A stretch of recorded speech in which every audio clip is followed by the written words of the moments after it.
Damos comienzo a un nuevo programa, Servidores de Dios. Quien te habla es Manuel Cornejo. Estaré compartiendo la palabra de Dios y lo haré de una manera expositiva, versículo a versículo.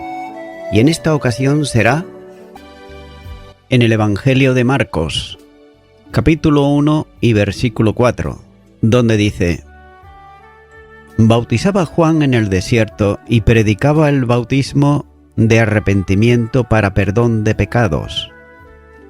Nótese que Marcos manifiesta un notable interés por Juan el Bautista, citándolo varias veces en el Evangelio, ya que se refiere a él como el precursor de Jesús el Mesías. Y al utilizar la forma verbal, expresa la idea de la aparición de este mensajero de Dios. Es decir, que Juan irrumpe en la historia de Israel como profeta en el tiempo determinado por el que lo envía a esa misión, y no había comenzado su oficio de precursor del Mesías antes, porque no había llegado precisamente su tiempo, pero de pronto aparece llevando a cabo el servicio profético, que se indica en un poco más adelante en el versículo como proclamador del bautismo del arrepentimiento.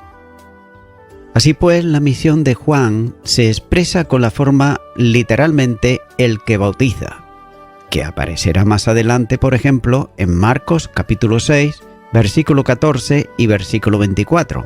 Pero también usará la expresión que es compartida por Mateo y por Lucas, y que para Pablo es equivalente, si bien la primera destaca más el carácter de la acción. Note que además de bautizar, Juan predica. Y ambas cosas tenían lugar en el desierto. El término desierto equivale a una tierra despoblada, es decir, poco habitada, ya que la alusión al Jordán limita para algunos en el territorio a las zonas despobladas de Judea, próxima precisamente al Mar Muerto junto al Jordán. Si bien ha de considerarse que todo el valle del Jordán era una zona muy poco habitada. Pero si Juan murió en la fortaleza de Maqueronte, uno de los palacios de Herodes Antipa, como señala Marcos capítulo 6, los versículos 14 al 18, la zona de su ministerio debía ser en la proximidad del Mar Muerto, en el distrito de Perea. Sin embargo, no es tampoco este un dato que permita precisar el lugar. Y note que predicaba el arrepentimiento para perdón de pecados. El término usado es arrepentimiento, y se usa aquí para referirse a un cambio de mentalidad respecto al pecado, ya que se trata de un llamamiento a la conversión o vuelta a Dios, reconociendo el pecado personal y además confesándoselo a Dios. En el Nuevo Testamento conlleva también la idea de un cambio deliberado, es decir, una acción que hace desde la necesidad impuesta por un corazón regenerado, un darse cuenta de la necesidad que requiere un cambio de vida. Y note que no era un asunto de reforma religiosa, sino de un cambio interior de corazón. Cambio de mente, arrepentimiento, debe entenderse como un cambio de vida interior, ya que el que cambia de pensamiento y volvía arrepentido a Dios, se bautizaba, expresando su nuevo estado, como testimonio público a todos. El bautismo era una manifestación visible de permanecer al remanente del pueblo de Dios, y no era una novedad absoluta en cuanto al hecho de ser bautizado, porque los bautismos, tanto para purificación como para incorporación de prosélitos, era conocido en aquel tiempo. Ahora bien, la novedad de este bautismo, que marcaba el inicio de un nuevo compromiso con Dios, Juan estaba rompiendo con la tradición que enseñaba la suficiencia de ser judío para formar parte del pueblo de Dios. El profeta señala el camino del arrepentimiento y la confesión de pecados para acceder a esa condición, ya que el arrepentimiento va generalmente acompañado de un sincero dolor de corazón, a causa de la práctica de una vida opuesta y discordante con la voluntad de Dios. Sin embargo, aunque el pesar por el pecado cometido puede acompañar al arrepentimiento, debe también de entenderse claramente que ese pesar no es el arrepentimiento en sí, ya que algunos confunden al aplicar sin contextualizar un texto del apóstol Pablo, en donde dice que la tristeza que es según Dios produce arrepentimiento. Segunda de Corintios capítulo 7 y versículo 10. Por tanto, la tristeza no es el cambio de mentalidad que se produce con el arrepentimiento. De manera que el mensaje de Juan no era tanto un llamamiento para que se produjese una autoconfesión de pecado, sino el resultado determinante de un cambio de mentalidad que conduce a un cambio de vida. Y no debe de olvidarse que el único modo de acceder al reino de Dios es por el nuevo nacimiento. El Evangelio de Juan, capítulo 3, versículo 3 y versículo 5 dice: Respondió Jesús y le dijo: de cierto te digo, que el que no naciere de nuevo no puede ver el reino de Dios. Respondió Jesús: de cierto te digo, que el que no naciere de agua y del Espíritu no puede entrar en el reino de Dios. Y note que incluye necesariamente el arrepentimiento. Sin embargo, debe de entenderse también que el arrepentimiento, que no es una condición más aparte de la fe para la salvación, sino la consecuencia de la actuación de la fe y la regeneración del pecador. De otro modo, no puede haber arrepentimiento si no hay un cambio de mentalidad en el hombre no regenerado, sino que se produce en el creyente como consecuencia de la regeneración. Así pues, ambas cosas, como todo lo relativo a la salvación, es una obra de Dios, que genera la fe en el hombre para que pueda voluntaria y personalmente ejercitarla, depositándola en el Salvador y entregándole la vida. Note lo que dice Efesios, capítulo 2 y los versículos 8 y 9, donde dice: Porque por gracia sois salvos, por medio de la fe, y esto no de vosotros, pues es don de Dios, no por obras, para que nadie se gloríe. El llamamiento de Juan al arrepentimiento produciría un cambio de mentalidad que rectificaría el camino tortuoso de las gentes de su tiempo, impulsándolos a una vida distinta a la que llevaba hasta aquel momento. Pero con todo, una verdadera contrición a causa del pecado no puede producirse por acción de la voluntad humana, sino que nace en la obra del Espíritu Santo de Dios, en el corazón, bien sea del no creyente, bien del creyente. El arrepentimiento está incluido en la fe, como se ha dicho, de manera que cuando Juan llamaba al arrepentimiento, lo hacía a causa de que el reino se había acercado. Y los que creían a la palabra de Juan el Bautista, que proclamaba la inminente llegada del reino, eran conducidos al arrepentimiento. Y este arrepentimiento está vinculado a la conversión, que no es otra cosa que un cambio de posición de los ídolos, esto es, del sistema religioso humano a Dios. La primera carta a los tesalonicenses, capítulo 1 y versículo 9, dice: Porque ellos mismos cuentan de nosotros la manera en que nos recibisteis y cómo os convertisteis de los ídolos a Dios, para servir al Dios vivo y verdadero. Note que ese cambio produce una inversión en la vida, dejando de servir en esclavitud espiritual para hacerlo en la libertad gloriosa de los hijos de Dios.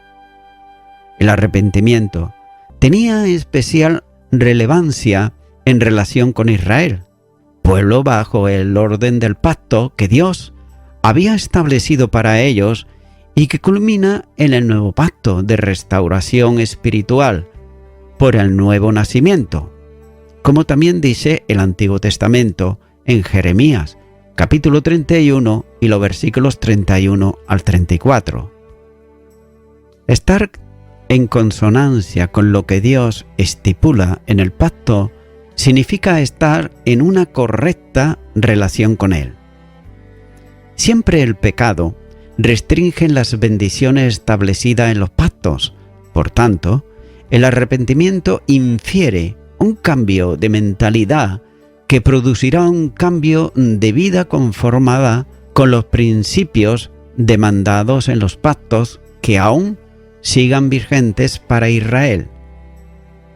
Dios, téngase en cuenta que no necesitaba nuevos pactos con Israel, sino la restauración de los principios de vida que permitiera el disfrute de las promesas pactadas incondicionalmente y que son aquellas que tienen que ver con la bendición establecida en la esfera denominada del reino de Dios o del reino de los cielos. Por tanto, la invitación al arrepentimiento es una demanda para restaurar los principios de vida como preparación para el reino que se aproxima en Jesucristo, de quien Juan era heraldo. Y no se trataba de establecer nuevos pactos, sino de restaurar la vida del pueblo mediante un cambio de mentalidad que los condujera a confesar sus pecados y volverse sin condiciones a Dios. Es por eso que la necesidad de predicar un mensaje que llamase al arrepentimiento es evidente a la luz de la situación espiritual del pueblo de Israel en tiempos de Juan el Bautista. Y según Mateo, el mensaje del profeta era sencillo, resumido en una sola palabra: arrepentíos. La necesidad de arrepentimiento era porque el reino de los cielos se ha acercado. Mateo, capítulo 3 y versículo 2. No cabe duda de que la sociedad grecorromana de aquel entonces era una sociedad pecaminosa y moralmente corrompida. Y era la situación que conduciría años más tarde al derrumbamiento del Imperio Romano. Pero si los gentiles eran corruptos y necesitaban un retorno a Dios, también lo necesitaban los judíos. La sociedad religiosa de la nación estaba en un notorio estado de corrupción espiritual. Las manifestaciones de piedad se habían convertido en el objetivo de muchos, y especialmente de quienes se consideraban ejemplos sociales, buscando orar para ser vistos, practicando la limosna a los pobres para glorificación del dador, viviendo por tanto sumergidos en el cumplimiento literal de la ley, pero olvidándose de la orientación espiritual que Dios le había dado. Y se estaba cumpliendo nuevamente lo que el profeta Isaías denunciaba. En Isaías capítulo 29 versículo 13, donde dice: Este pueblo se acerca a mí con su boca, y con sus labios me honra, pero su corazón está lejos de mí, y su temor de mí no es más que un mandamiento de hombres que le ha sido enseñado. Ante una situación semejante, se hacía por tanto urgente un llamado al arrepentimiento por la presencia del Rey y la proximidad del reino en su persona. Note que la conversión era para perdón de pecados. Por tanto, el que se bautizaba anunciaba públicamente un cambio esencial en su vida. ya que abandonaba el pecado para vivir una vida nueva en relación con Dios. Note que la palabra traducida como perdón significa literalmente remisión y tiene que ver con la eliminación de todos los obstáculos que impidían una correcta relación con Dios. La palabra tiene que ver con la expulsión del pecado, alejándolo del pecador, como así señala, por ejemplo, el Salmo 103, versículo 3 e Isaías capítulo 1, versículo 18. La importancia de esta acción de la gracia de Dios para la vida eterna se destaca también en el Nuevo Testamento. Por ejemplo, aquí en este Evangelio de Marcos capítulo 3 y versículo 29. Ya que el perdón supone la restauración de la comunión rota por el pecado, que se proyecta a la experiencia de vida del que ha vuelto a Dios. Por tanto, la remisión es de los pecados, en sentido de todo aquello que no ha alcanzado la norma que Dios ha determinado. Y el bautismo expresa simbólicamente el acto del arrepentimiento y del cambio de vida. Nótese, no se bautiza para convertirse, sino como expresión de haberse producido ya la conversión. Juan bautizaba con agua para arrepentimiento, es decir, como testimonio de conversión o de arrepentimiento equivalente aquí, ya que el bautismo que Juan practicaba simbolizaba la realidad de la gracia que purifica el corazón de quien se vuelve a Dios. Y es el simbolismo material de la realidad espiritual anunciada para el nuevo pacto. Ezequiel, capítulo 36, versículo 25 y 26 dice: «Esparciré sobre vosotros agua limpia, y seréis limpiados. Os daré corazón nuevo, y pondré espíritu nuevo dentro de vosotros».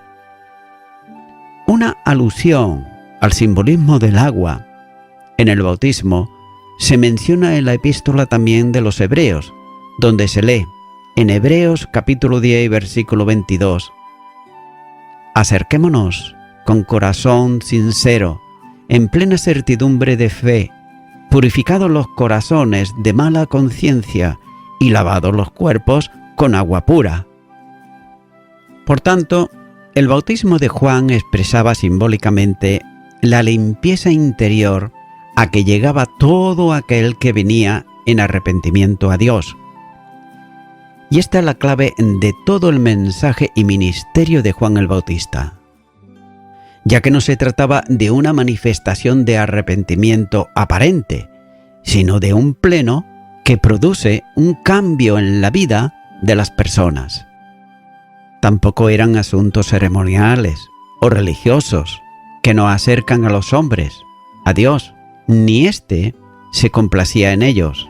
Era un regreso incondicional a Dios confesando el pecado y apartándose además de él, ya que ese arrepentimiento verdadero produce siempre frutos conforme a Dios.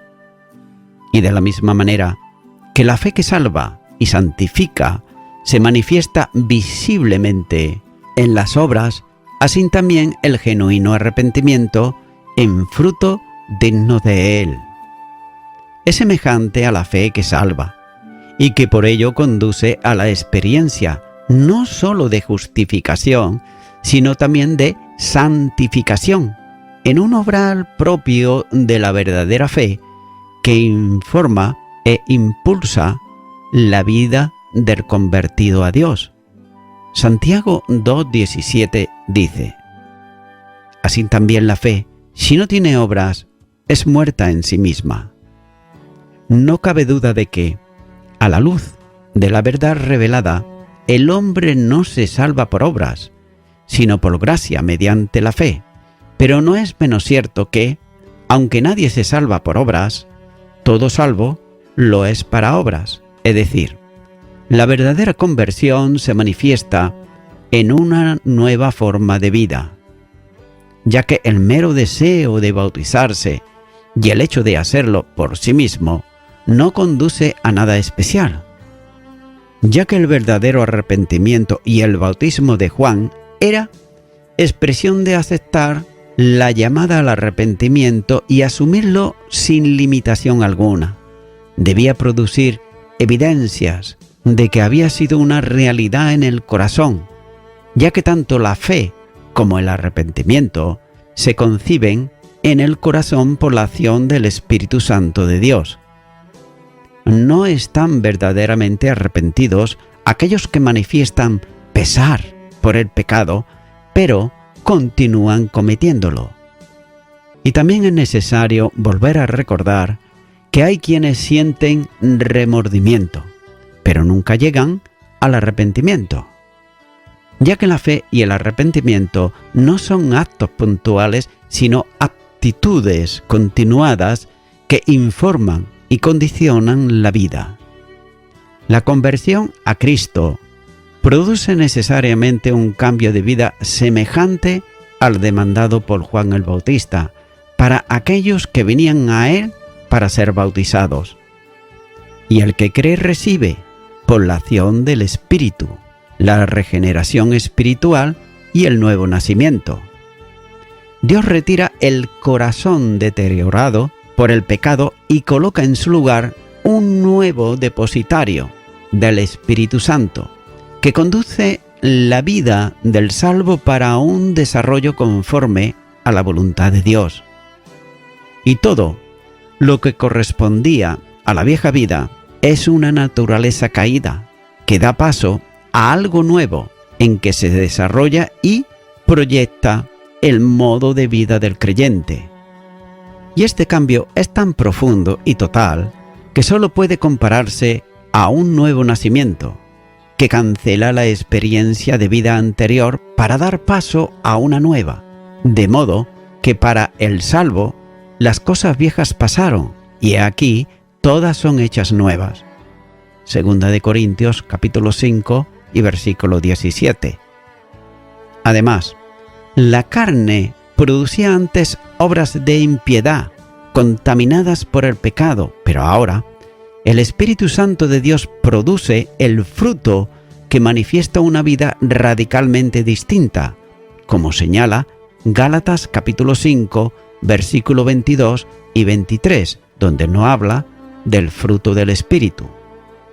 Ahora bien, no significa esto que no se produzcan caídas o fallos espirituales que necesitan confesión, lo que implica en sí un verdadero arrepentimiento, mediante cuya confesión se restaura la comunión con Dios, afectada por el pecado sin confesar, ya que no se puede hablar de salvación sin hablar de regeneración, y no se puede hablar de esto sin hablar de un cambio visible de vida.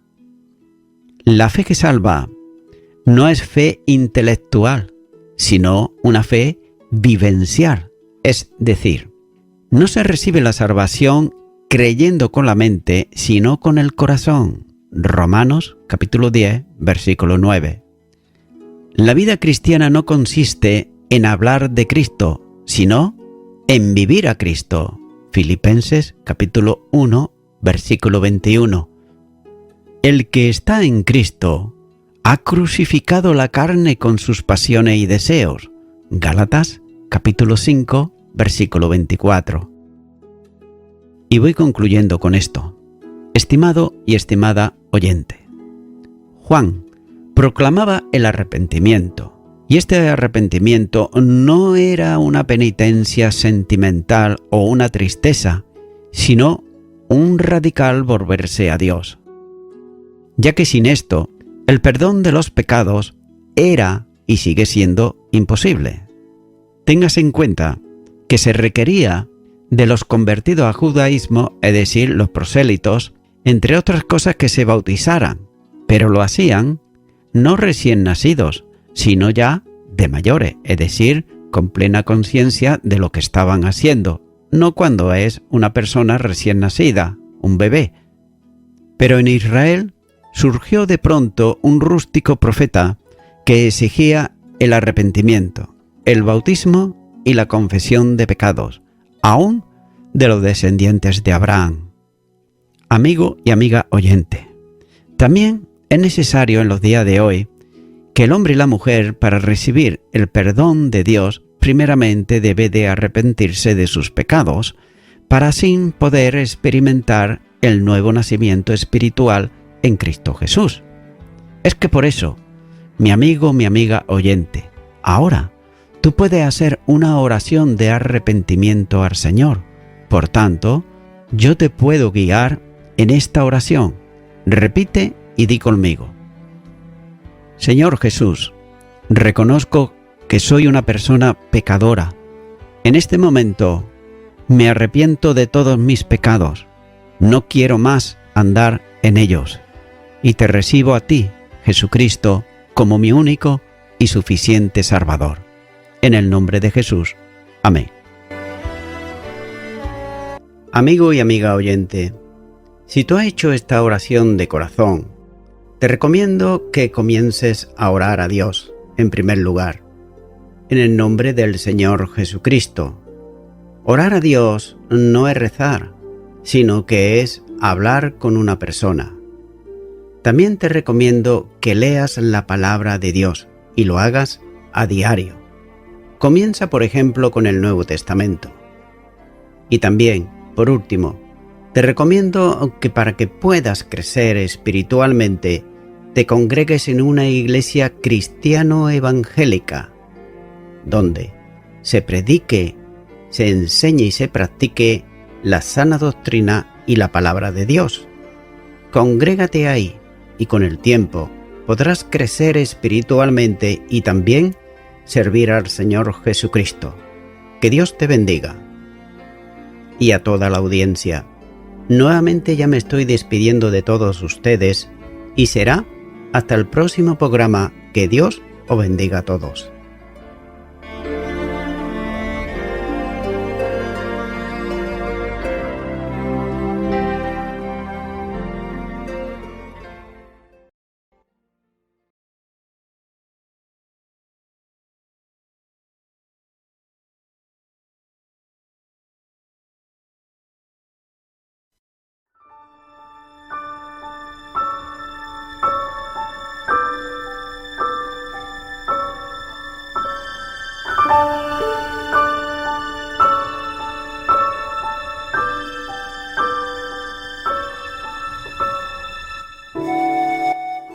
Damos comienzo a un nuevo programa, Servidores de Dios.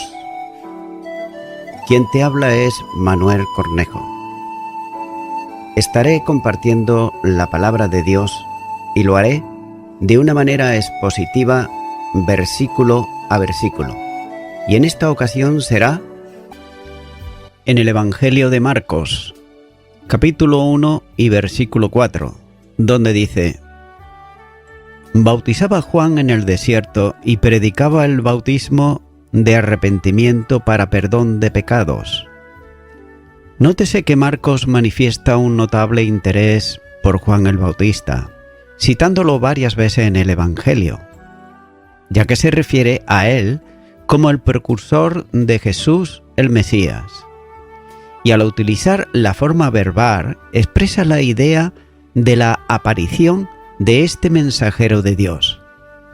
Es decir, que Juan irrumpe en la historia de Israel como profeta en el tiempo determinado por el que lo envía a esa misión, y no había comenzado su oficio de precursor del Mesías antes, porque no había llegado precisamente su tiempo, pero de pronto aparece llevando a cabo el servicio profético, que se indica en un poco más adelante en el versículo como proclamador del bautismo del arrepentimiento.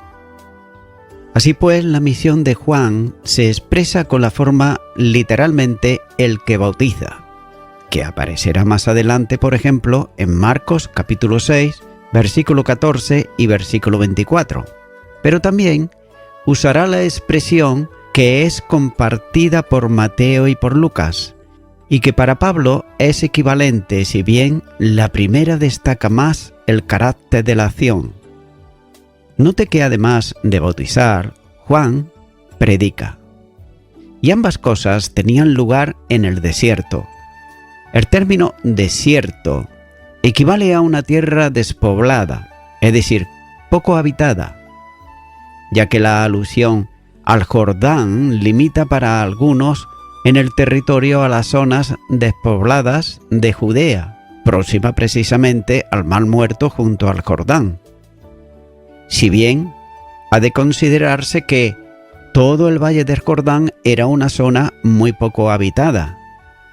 Pero si Juan murió en la fortaleza de Maqueronte, uno de los palacios de Herodes Antipa, como señala Marcos capítulo 6, los versículos 14 al 18, la zona de su ministerio debía ser en la proximidad del Mar Muerto, en el distrito de Perea. Sin embargo, no es tampoco este un dato que permita precisar el lugar. Y note que predicaba el arrepentimiento para perdón de pecados. El término usado es arrepentimiento, y se usa aquí para referirse a un cambio de mentalidad respecto al pecado, ya que se trata de un llamamiento a la conversión o vuelta a Dios, reconociendo el pecado personal y además confesándoselo a Dios. En el Nuevo Testamento conlleva también la idea de un cambio deliberado, es decir, una acción que hace desde la necesidad impuesta por un corazón regenerado, un darse cuenta de la necesidad que requiere un cambio de vida. Y note que no era un asunto de reforma religiosa, sino de un cambio interior de corazón. Cambio de mente, arrepentimiento, debe entenderse como un cambio de vida interior, ya que el que cambia de pensamiento y volvía arrepentido a Dios, se bautizaba, expresando su nuevo estado, como testimonio público a todos. El bautismo era una manifestación visible de permanecer al remanente del pueblo de Dios, y no era una novedad absoluta en cuanto al hecho de ser bautizado, porque los bautismos, tanto para purificación como para incorporación de prosélitos, era conocido en aquel tiempo. Ahora bien, la novedad de este bautismo, que marcaba el inicio de un nuevo compromiso con Dios, Juan estaba rompiendo con la tradición que enseñaba la suficiencia de ser judío para formar parte del pueblo de Dios. El profeta señala el camino del arrepentimiento y la confesión de pecados para acceder a esa condición, ya que el arrepentimiento va generalmente acompañado de un sincero dolor de corazón, a causa de la práctica de una vida opuesta y discordante con la voluntad de Dios. Sin embargo, aunque el pesar por el pecado cometido puede acompañar al arrepentimiento, debe también de entenderse claramente que ese pesar no es el arrepentimiento en sí, ya que algunos confunden este al aplicar sin contextualizar un texto del apóstol Pablo, en donde dice que la tristeza que es según Dios produce arrepentimiento. Segunda de Corintios capítulo 7 y versículo 10. Por tanto, la tristeza no es el cambio de mentalidad que se produce con el arrepentimiento. De manera que el mensaje de Juan no era tanto un llamamiento para que se produjese una autoconfesión de pecado, sino el resultado determinante de un cambio de mentalidad que conduce a un cambio de vida. Y no debe de olvidarse que el único modo de acceder al reino de Dios es por el nuevo nacimiento.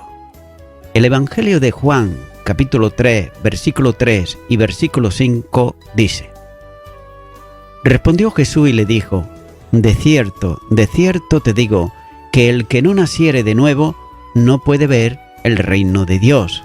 Respondió Jesús: de cierto te digo, que el que no naciere de agua y del Espíritu no puede entrar en el reino de Dios. Y note que incluye necesariamente el arrepentimiento. Sin embargo, debe de entenderse también que el arrepentimiento, que no es una condición más aparte de la fe para la salvación, sino la consecuencia de la actuación de la fe y la regeneración del pecador. De otro modo, no puede haber arrepentimiento si no hay un cambio de mentalidad en el hombre no regenerado, sino que se produce en el creyente como consecuencia de la regeneración.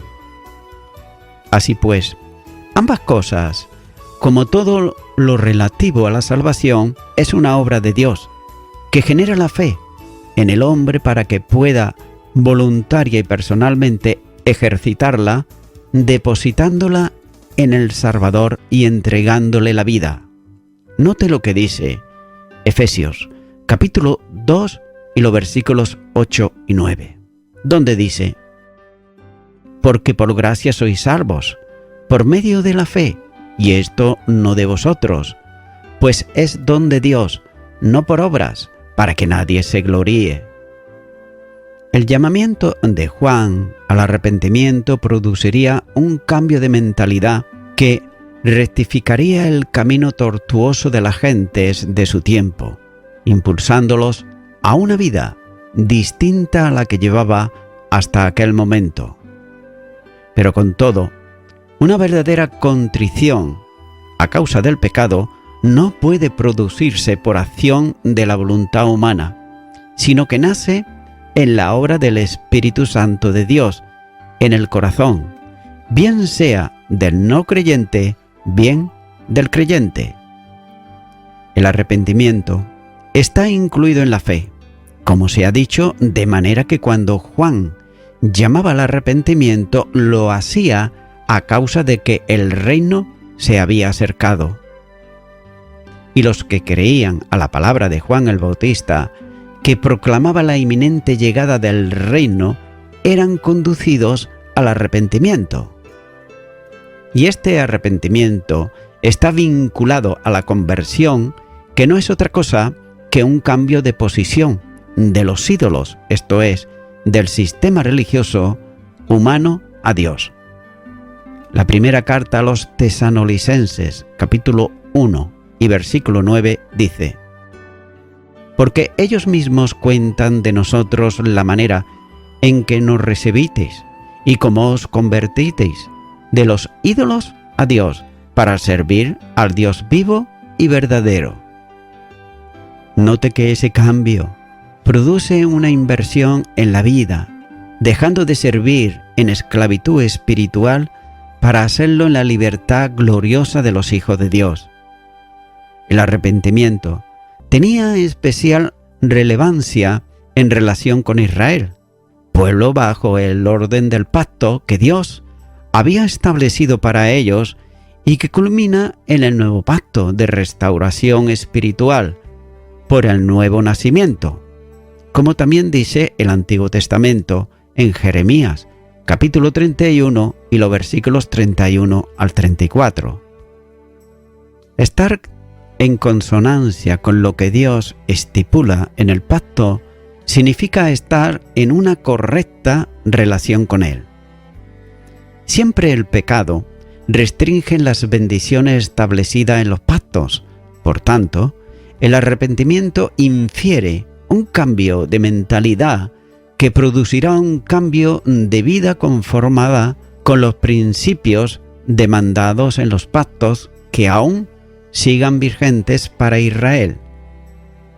Dios, téngase en cuenta que no necesitaba nuevos pactos con Israel, sino la restauración de los principios de vida que permitiera el disfrute de las promesas pactadas incondicionalmente y que son aquellas que tienen que ver con la bendición establecida en la esfera denominada del reino de Dios o del reino de los cielos.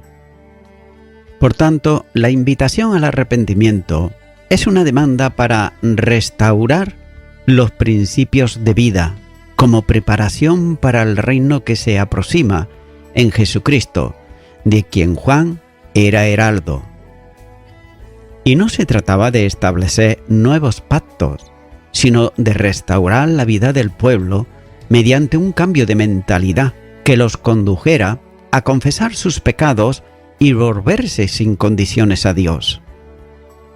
Es por eso que la necesidad de predicar un mensaje que llamase al arrepentimiento es evidente a la luz de la situación espiritual del pueblo de Israel en tiempos de Juan el Bautista. Y según Mateo, el mensaje del profeta era sencillo, resumido en una sola palabra: arrepentíos. La necesidad de arrepentimiento era porque el reino de los cielos se ha acercado. Mateo capítulo 3 y versículo 2. No cabe duda de que la sociedad grecorromana de aquel entonces era una sociedad pecaminosa y moralmente corrompida. Y era la situación que conduciría años más tarde al derrumbamiento del Imperio Romano. Pero si los gentiles eran corruptos y necesitaban un retorno a Dios, también lo necesitaban los judíos. La sociedad religiosa de la nación estaba en un notorio estado de corrupción espiritual. Las manifestaciones de piedad se habían convertido en el objetivo de muchos, y especialmente de quienes se consideraban ejemplos sociales, buscando orar para ser vistos, practicando la limosna a los pobres para glorificación del dador, viviendo por tanto sumergidos en el cumplimiento literal de la ley, pero olvidándose de la orientación espiritual que Dios le había dado. Y se estaba cumpliendo nuevamente lo que el profeta Isaías denunciaba. En Isaías capítulo 29 versículo 13, donde dice: Este pueblo se acerca a mí con su boca, y con sus labios me honra, pero su corazón está lejos de mí, y su temor de mí no es más que un mandamiento de hombres que le ha sido enseñado. Ante una situación semejante, se hacía por tanto urgente un llamado al arrepentimiento por la presencia del Rey y la proximidad del reino en su persona. Note que la conversión era para perdón de pecados. Por tanto, el que se bautizaba anunciaba públicamente un cambio esencial en su vida, ya que abandonaba el pecado para vivir una vida nueva en relación con Dios. Note que la palabra traducida como perdón significa literalmente remisión y tiene que ver con la eliminación de todos los obstáculos que impidían una correcta relación con Dios. La palabra tiene que ver con la expulsión del pecado, alejándolo del pecador, como así señala, por ejemplo, el Salmo 103, versículo 3 e Isaías capítulo 1, versículo 18. La importancia de esta acción de la gracia de Dios para la vida eterna se destaca también en el Nuevo Testamento. Por ejemplo, aquí en este Evangelio de Marcos capítulo 3 y versículo 29. Ya que el perdón supone la restauración de la comunión rota por el pecado, que se proyecta a la experiencia de vida del que ha vuelto a Dios. Por tanto, la remisión es de los pecados, en sentido de todo aquello que no ha alcanzado la norma que Dios ha determinado. Y el bautismo expresa simbólicamente el acto del arrepentimiento y del cambio de vida. Nótese, no se bautiza para convertirse, sino como expresión de haberse producido ya la conversión. Juan bautizaba con agua para arrepentimiento, es decir, como testimonio de conversión o de arrepentimiento equivalente aquí, ya que el bautismo que Juan practicaba simbolizaba la realidad de la gracia que purifica el corazón de quien se vuelve a Dios. Y es el simbolismo material de la realidad espiritual anunciada para el nuevo pacto. Ezequiel, capítulo 36, versículo 25 y 26 dice: Esparciré sobre vosotros agua limpia, y seréis limpiados. Os daré corazón nuevo, y pondré espíritu nuevo dentro de vosotros. Una alusión al simbolismo del agua en el bautismo se menciona en la epístola también de los Hebreos, donde se lee en Hebreos capítulo 10, versículo 22: Acerquémonos con corazón sincero, en plena certidumbre de fe, purificados los corazones de mala conciencia y lavados los cuerpos con agua pura. Por tanto, el bautismo de Juan expresaba simbólicamente la limpieza interior a que llegaba todo aquel que venía en arrepentimiento a Dios. Y esta es la clave de todo el mensaje y ministerio de Juan el Bautista, ya que no se trataba de una manifestación de arrepentimiento aparente, sino de un pleno que produce un cambio en la vida de las personas. Tampoco eran asuntos ceremoniales o religiosos que nos acercan a los hombres, a Dios, ni éste se complacía en ellos. Era un regreso incondicional a Dios confesando el pecado y apartándose además de él, ya que ese arrepentimiento verdadero produce siempre frutos conforme a Dios. Y de la misma manera que la fe que salva y santifica se manifiesta visiblemente en las obras, así también el genuino arrepentimiento en fruto digno de él.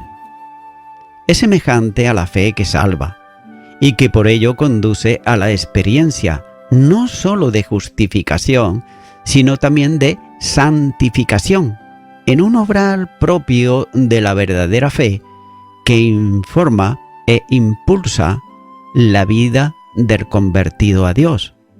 Santiago 2:17 dice: Así también la fe, si no tiene obras, es muerta en sí misma. No cabe duda de que, a la luz de la verdad revelada, el hombre no se salva por obras, sino por gracia mediante la fe. Pero no es menos cierto que, aunque nadie se salva por obras, todo salvo lo es para obras. Es decir, la verdadera conversión se manifiesta en una nueva forma de vida, ya que el mero deseo de bautizarse y el hecho de hacerlo por sí mismo no conduce a nada especial, ya que el verdadero arrepentimiento y el bautismo de Juan era expresión de aceptar la llamada al arrepentimiento y asumirlo sin limitación alguna. Debía producir evidencias de que había sido una realidad en el corazón, ya que tanto la fe como el arrepentimiento se conciben en el corazón por la acción del Espíritu Santo de Dios. No están verdaderamente arrepentidos aquellos que manifiestan pesar por el pecado, pero continúan cometiéndolo. Y también es necesario volver a recordar que hay quienes sienten remordimiento, pero nunca llegan al arrepentimiento, ya que la fe y el arrepentimiento no son actos puntuales, sino actitudes continuadas que informan y condicionan la vida. La conversión a Cristo produce necesariamente un cambio de vida semejante al demandado por Juan el Bautista para aquellos que venían a él para ser bautizados. Y el que cree recibe, por la acción del Espíritu, la regeneración espiritual y el nuevo nacimiento. Dios retira el corazón deteriorado por el pecado y coloca en su lugar un nuevo depositario del Espíritu Santo, que conduce la vida del salvo para un desarrollo conforme a la voluntad de Dios. Y todo lo que correspondía a la vieja vida es una naturaleza caída que da paso a algo nuevo en que se desarrolla y proyecta el modo de vida del creyente, Y este cambio es tan profundo y total que solo puede compararse a un nuevo nacimiento, que cancela la experiencia de vida anterior para dar paso a una nueva, de modo que para el salvo las cosas viejas pasaron, y aquí todas son hechas nuevas. Segunda de Corintios capítulo 5 y versículo 17. Además, la carne producía antes obras de impiedad, contaminadas por el pecado, pero ahora el Espíritu Santo de Dios produce el fruto que manifiesta una vida radicalmente distinta, como señala Gálatas capítulo 5, versículo 22 y 23, donde no habla del fruto del Espíritu. Ahora bien, no significa esto que no se produzcan caídas o fallos espirituales que necesitan confesión, lo que implica en sí un verdadero arrepentimiento, mediante cuya confesión se restaura la comunión con Dios, afectada por el pecado sin confesar, ya que no se puede hablar de salvación sin hablar de regeneración, y no se puede hablar de esto sin hablar de un cambio visible de vida. La fe que salva no es fe intelectual, sino una fe vivencial, es decir, no se recibe la salvación creyendo con la mente, sino con el corazón. Romanos capítulo 10, versículo 9. La vida cristiana no consiste en hablar de Cristo, sino en vivir a Cristo. Filipenses capítulo 1, versículo 21. El que está en Cristo ha crucificado la carne con sus pasiones y deseos. Gálatas capítulo 5, versículo 24. Y voy concluyendo con esto. Estimado y estimada oyente, Juan proclamaba el arrepentimiento, y este arrepentimiento no era una penitencia sentimental o una tristeza, sino un radical volverse a Dios. Ya que sin esto, el perdón de los pecados era y sigue siendo imposible. Téngase en cuenta que se requería de los convertidos al judaísmo, es decir, los prosélitos, entre otras cosas, que se bautizaran, pero lo hacían no recién nacidos, sino ya de mayores, es decir, con plena conciencia de lo que estaban haciendo, no cuando es una persona recién nacida, un bebé. Pero en Israel surgió de pronto un rústico profeta que exigía el arrepentimiento, el bautismo y la confesión de pecados, aún de los descendientes de Abraham. Amigo y amiga oyente, también es necesario en los días de hoy que el hombre y la mujer, para recibir el perdón de Dios, primeramente debe de arrepentirse de sus pecados, para así poder experimentar el nuevo nacimiento espiritual en Cristo Jesús. Es que por eso, mi amigo, mi amiga oyente, ahora tú puedes hacer una oración de arrepentimiento al Señor. Por tanto, yo te puedo guiar en esta oración. Repite y di conmigo. Señor Jesús, reconozco que soy una persona pecadora. En este momento me arrepiento de todos mis pecados. No quiero más andar en ellos. Y te recibo a ti, Jesucristo, como mi único y suficiente Salvador. En el nombre de Jesús. Amén. Amigo y amiga oyente, si tú has hecho esta oración de corazón, te recomiendo que comiences a orar a Dios, en primer lugar, en el nombre del Señor Jesucristo. Orar a Dios no es rezar, sino que es hablar con una persona. También te recomiendo que leas la palabra de Dios y lo hagas a diario. Comienza, por ejemplo, con el Nuevo Testamento. Y también, por último, te recomiendo que para que puedas crecer espiritualmente, te congregues en una iglesia cristiano-evangélica, donde se predique, se enseñe y se practique la sana doctrina y la palabra de Dios. Congrégate ahí y con el tiempo podrás crecer espiritualmente y también servir al Señor Jesucristo. Que Dios te bendiga. Y a toda la audiencia, nuevamente ya me estoy despidiendo de todos ustedes y será hasta el próximo programa. Que Dios os bendiga a todos.